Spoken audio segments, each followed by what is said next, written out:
Bonjour à tous et bienvenue dans votre journal des produits de bourse de l'Obstat du mardi 14 mai. La bourse de Paris perd un peu de terrain à la clôture à moins 0,19% à 3 946 points.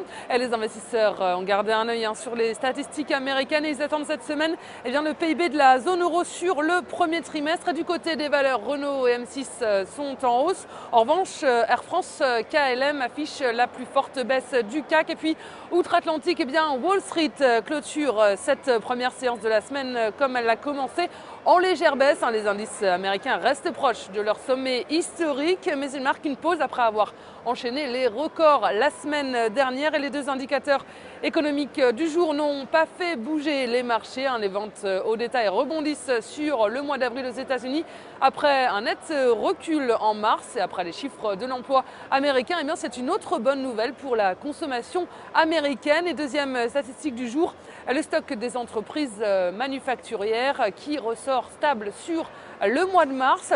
Et les marchés craignent aussi un ralentissement du soutien de l'aide de la Fed à l'économie du pays. Ce n'est pas une surprise, mais cela incite les courtiers à la prudence. Et un tour du côté des entreprises américaines, Dell est à plus 0,04%. Le conseil d'administration du constructeur informatique américain étudie la nouvelle proposition de rachat de l'investisseur Carl Icahn. Google grappille 0,03%. Le géant technologique s'est hissé à un nouveau record historique à 882,47 $.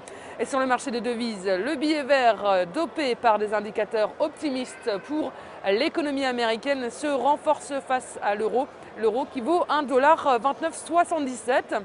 Et les volumes sont en hausse sur le marché des produits de bourse avec 19,6 millions d'euros échangés dans une séance de léger repli. Et concernant la répartition par type de produit, les certificats sont en hausse à 87% des échanges, les varants sont en repli à 13%.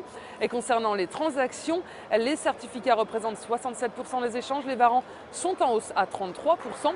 Et du côté de la répartition par sous-jacent, les indices sont encore en baisse avec 21% du marché. Les actions sont à 76% et la répartition des transactions sur les varants nous indique que les indices représentent 25% du marché. Les actions sont à 73%, le taux de change et les matières premières sont à 1%. Et la valeur du jour, c'est aujourd'hui le groupe énergétique EDF. Graphiquement, le titre évolue au-dessus de ses moyennes mobiles ascendantes à 20 et 50 jours.